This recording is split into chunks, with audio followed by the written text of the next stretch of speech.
Halo Sobat Galaksi, pada siang malam kali ini saya Kiandra, saya Diani, saya Ais.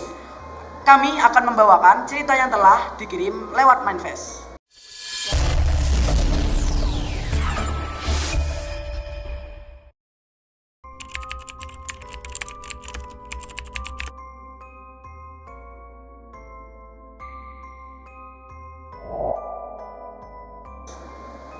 Silakan Diani. Nah, cerita kali ini saya dapat dari anak kelas 9 yang bernama Timi. Dia mendapat cerita ini saat berkemah di kemah raya. Lanjut. Oke. Nah, di malam Jumat, di waktu itu saat si Timi kelas 8, dia melakukan kemah raya di daerah PLP Situbondo. Nah, waktu itu saat kejadian semuanya berawal, nah si Timi sama regunya itu kan lagi berbaris buat makan malam kan. Nah dia tuh ngelihat si Sinta temennya nangis sambil ketakutan. Nah si Timi ini contoh orang yang nggak terlalu peduli ya kan sama orangnya, dan juga dia tuh nggak terlalu percaya sama hal-hal yang mistis gitu kan. Nah akhirnya beberapa saat kemudian si Sinta ini ditemenin sama kakak angkatan 1 angkatan tinggi gitu kan, diantarlah ke tendanya. Nah si Timi ini tanya lah ke Nabila ini temennya, dia bilang kayak gini, itu kenapa itu si Sinta itu nangis kayak gitu, habis lihat apaan? Nah si Nabil ini jawab, biasalah, dia katanya habis lihat kuntilanak sama pocong gitu. Nah terus si Timi ini nggak terlalu percaya kan. Nah dia tuh langsung nyeletuk kayak, hah, mana ada hantu. Dia tuh langsung bilang kayak gini, sini wes kalau ada hantu saya temenin, saya pengen lihat secara langsung gitu kan. Sebenarnya tadi yang temannya Timi yang bisa lihat itu siapa sih? Si Sinta. Jadi dia memang punya keahlian melihat atau gimana? Kayaknya seperti itu, karena dia tuh kayak habis ngeliat sesuatu, misalnya kayak pocong, kayak kuntilanak gitu. Nah terus dia nangis makanya. Oh jadi temannya si Timi ini memang bisa melihat atau ya mungkin nggak sengaja ngeliat gitu palingnya gitu. Okay. Nah habis itu pas makan malam sudah selesai, si Nabila ini kayak dianterin ke tenda gitu karena badannya nggak enak. Saat itulah si Timi itu kayak sendirian gitu loh. Dia sendirian, gak ada siapa-siapa, dia diajak ngobrol. Nah dia itu ngeliat di daerah sekitaran tempat barisnya laki-laki. Kan tempat barisnya laki-laki itu kan kayak menghadap langsung ke lahan kosong yang dipenuhi hutan banyak, dan juga pohon-pohonnya besar kan, yang juga gelap. Nah di situ dia tuh ngeliat ada debu putih berterbangan dengan cepat kan, debu putih berterbangan dengan cepat. Nah sekitaran situ. Nah terus si Timi ngeliat terus dan akhirnya debunya hilang. Nah beberapa saat kemudian si Timi ini kayak merhatiin apa yang diucapin sama pembinanya, yang dijelasin gitu loh. Dia lagi menjalani kayak pembelajaran gitu kan. Nah tanpa disadari si Timi ini matanya tuh ngarah langsung ke lapangan sebelah kiri tempatnya barisan laki-laki.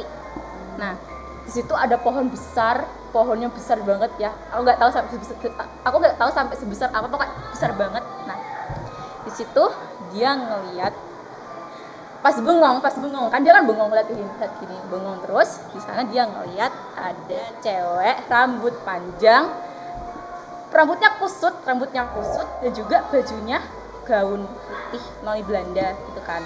Nah dia tuh jalan ke arahnya si Timi, jalannya bungkuk gini. Nah si Timi ini bengong, dia tuh kayak nge-freeze tubuhnya, kayak ngeliat terus tiba-tiba ada yang nepuk pundaknya. Ternyata temennya tuh si Kalista ini bilang kayak gini, marah-marah ke dia tapi pakai nada suara pelan gitu loh, diwarahi aja bengong kan dulu kayak ngono kok aja bengong pokoknya wes ayo tan belak ngarep dhisik ngono kan. Nah bentar aku mau tanya, tadi kan Timi kan sempat lihat yang kayak hantu gitu kan. Iya. Apa Kalista lihat juga? Enggak, Kalista ini kayak merasa si Timi ini bengong terus ke arah tempat barisan laki-laki sebelah kiri itu. Jadinya Kalista kayak, duh anak ini bengong diwarai, ojo bengong katanya gitu. Oh jadi Timi sempat diingatkan sama temannya Kalista. kalau nggak boleh bengong. Ya, gitu. Nah, si Kalista, maaf. Si Timi akhirnya noleh ke depan. Dia itu kayak pas ngeliat lagi tuh nggak ada. Nah, itu ceritanya dari Hilang. Iya, hilang. Jadi otomatis dia hantu dong. Aku juga nggak tahu. Itu berdasarkan penglihatannya si Timi. Nggak mungkin manusia kayak gitu. Ya elah. Aku tahu. Berarti intinya kita nggak boleh ngeremehin lah ya. Iya. Ya. Kita nggak boleh ngeremehin hantu. Iya, jadi kita ini kayak jangan bengong lah pokoknya. Intinya jangan bengong di tempat yang Mana ada pohon gede lagi ya. iya. Jadi inti dari ceritanya tadi kan kita nggak boleh bengong lah, nggak boleh Iya. meremehkan Ya, lah. jangan ya. meremehkan. Iya. Baik. Sekarang saatnya. Oke. Baik, kali ini cerita yang akan saya bawakan yaitu dari Gebi, angkatan kelas 7. Jadi, si Gebi ini dia tinggal di suatu perumahan yang dimana perumahan itu cukup banyak lah yang nempati. Jadi waktu itu di jam sekitar 7 sampai 8 dia lagi main sama teman-teman sekompleksnya, seperumahannya. Dia main terus nah, di sekitaran perumahannya memang dikatakan itu tempat yang lumayan angker lah. Nah, tapi si Gebi sama teman-temannya ini nggak percaya, mereka itu tetap main aja gitu. Nah, akhirnya pada suatu jam atau aku nggak tahu tepatnya jam berapa, intinya mereka ini kayak mau masuk lah ke dalam rumah.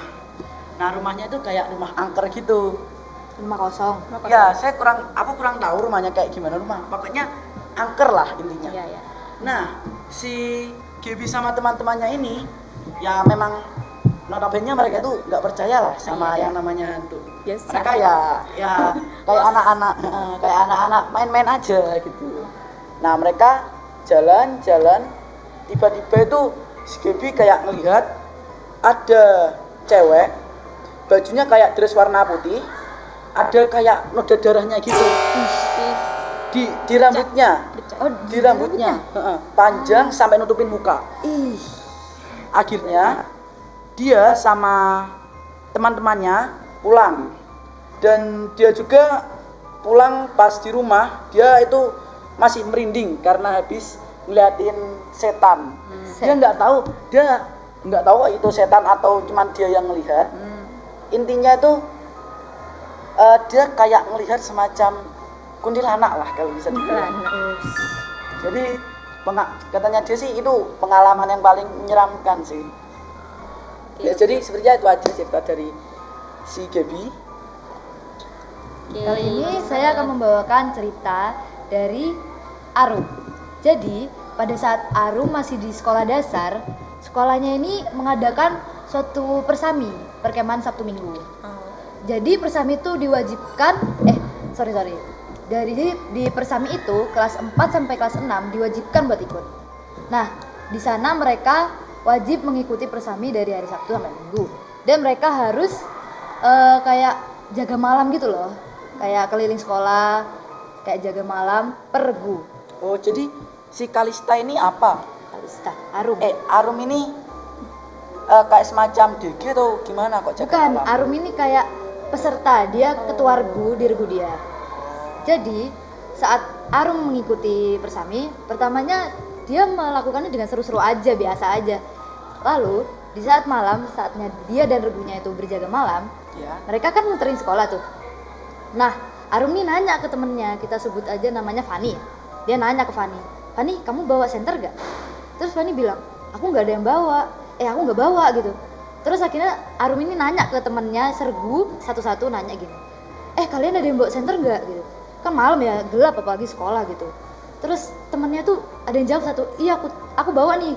Nah itu sergu Arum itu cuma ada satu yang bawa senter. Iya. Nah padahal Arum ini menyarankan buat semua megang senter, jadi nggak gelap-gelap amat lah. Oh, jadi satu regu ini kan harusnya bawa senter. Ya harusnya bawa senter semua. Tapi cuma satu. Iya Satu cuma bawa. satu. Nah Arum sendiri lupa ngingetin temen-temennya gitu. Akhirnya mereka ya udahlah kayak pasrah aja nih ya, Pasrah. mereka jalan. Nah, Arum ini kan ketua regu nih, jadi Ya. positif dia tuh paling depan. Paling depan. Yang megang center dia jadi. Enggak, dia nggak megang center. Yang megang center itu anak paling belakang, biar menyinari ke depan. Jadi anak paling belakangnya megang center, mereka akhirnya baris terus jalan kan. Nah, pada saat di tengah-tengah perjalanan, Arum ini ngerasa ada yang bisik gini ke dia Hati-hati semua. di telinga sebelah kirinya. Terus Arum ini langsung noleh kan ke belakang ke Fanny gitu. Iya. Fanny tuh belakangnya dia pas. Terus Arum nanya, kamu ngomong sesuatu nggak? Terus si Fanny ini bilang gini, enggak, aku nggak ngomong apa-apa. Terus Arum nanya, kamu dengar ada orang nyuruh kita hati-hati nggak? Terus si Fanny itu bilang ke Arum, nggak ada suara apa-apa dari tadi Arum. Udah lanjut yuk. Akhirnya karena Arum itu kayak ya udahlah dianggap angin lalu gitu. Akhirnya Arum itu lanjut ya sama regunya, mereka jalan. Bentar. Tadi kan Arum sempat bilang kalau dia tuh dibisikin. Iya. Jadi nggak ada yang bisikin itu satu regu. Iya nggak ada yang bisikin. Terus dia pas tanya ke Fanny tuh memang nggak ada suara apa-apa dari tadi. Jadi yang denger itu cuman si Arum, iya yang Arum doang yang denger. Yang lain temennya mah nggak ada yang denger. Terus akhirnya kan mereka lanjut tuh. Tiba-tiba Arum itu kan kayak tadi udah dibisikin ya dari telinga kirinya. Terus tiba-tiba ada suara bisik-bisik yang nggak jelas banget dari kedua telinganya. Itu benar-benar suaranya deket banget katanya. Kayak bukan bisik-bisik ngomong apapun, dia kayak Dan itu gitu. cuman Arum aja. Iya yang cuma denger. Arum aja yang denger. Terus itu bisik-bisiknya tapi nggak kayak gitu, kayak ngomong sesuatu tapi itu nggak jelas ngomongnya apa. Jadi Arum itu denger dari kedua telinganya deket banget. Nggak mungkin itu angin karena itu deket banget, kayak ada mulut di sampingnya dia pas. Tapi di saat itu dia nge-freeze, kayak dia cuma bisa jalan terus tanpa noleh-noleh ke belakangnya. Dia nggak bisa. Jadi dia cuman jalan terus tapi nggak. Dia nggak bisa noleh, dia kayak kepalanya tuh udah kaku banget, gak bisa buat noleh. Dia akhirnya harus tetap lurus, tetap lanjut, tapi posisi dia itu udah keringet dingin, dia udah gemeteran, tangannya gemeter. Tapi teman belakangnya tuh nggak ada yang notice kalau dia tuh lagi ketakutan. Terus pada saat dia udah sampai di pos yang lumayan banyak gurunya, itu suaranya hilang, tiba-tiba wus hilang gitu. Jadi itu siapa dong yang bisikin? Nah, setelah itu suara hilang, terus si Arum ini langsung balik badan toh, langsung bilang ke Fanny, parah kamu, jangan kayak gitu dong, bercandanya nggak seru nih gitu. Terus Fanny bilang, hah bercanda apa gitu. Arum langsung bilang, kamu yang kan yang bisik-bisikin aku, nggak seru tau. Terus si Fanny bilang, aku nggak ada bisik-bisik apa-apa gitu. Terus Arum bilang, kamu nggak dengar suara apa-apa dari tadi? Enggak ada suara apa-apa. Akhirnya dia tanya dong ke temennya satunya, tapi satu regu nih, anggap aja anak paling belakang gitu ya. Itu dia tanya, kamu dengar suara aneh nggak? Suara apa, orang dari tadi sunyi gitu. Terus dia kayak kaget nih ya. Terus dia mikir kayak, kenapa cuma aku yang dengerin ini? Teman-temanku nggak denger, padahal itu suaranya keras bisik-bisiknya. Terus setelah itu kan Arum harus melanjutkan kegiatan persami ini kan sama sergu. Arum ini ngerasa badannya itu nggak enak banget, kayak gak enak badan, dia tuh pusing, meriang gitu. Akhirnya tapi Arum tetap melanjutkan kegiatan bersami sergu dengan selamat. Mereka pun akhirnya pulang ke rumahnya dengan selamat. Tapi Arum masih bisa merasakan kayak bisikan-bisikan itu masih kedenger-denger terus lah. Wah, sampai kapan itu denger? Nggak tahu, dia bilang kalau dia itu masih inget banget itu bisikan-bisikan kayaknya kayak gimana gitu. Jadi dia kepikiran terus berarti. Iya, dia tuh sampai dia sempat gak ikut kemah-kemah gitu karena takut gitu lagi. Ada trauma lah ya. Iya, trauma. Aku juga trauma kalau kayak gitu. siapa juga yang berani ya. Oke. Iya. Jadi itu aja ya cerita. Ya, itu aja dari Jadi kesimpulannya dari senyap malam kali ini, kita nggak boleh lah ngeremehin setan atau nantang-nantang kayak gimana, karena dari cerita kita semua itu berawal dari yang kayak ngeremehin setan lah. Ya intinya kita nggak boleh ngeremehin setan karena kita nggak tahu lah kayak gimana memang.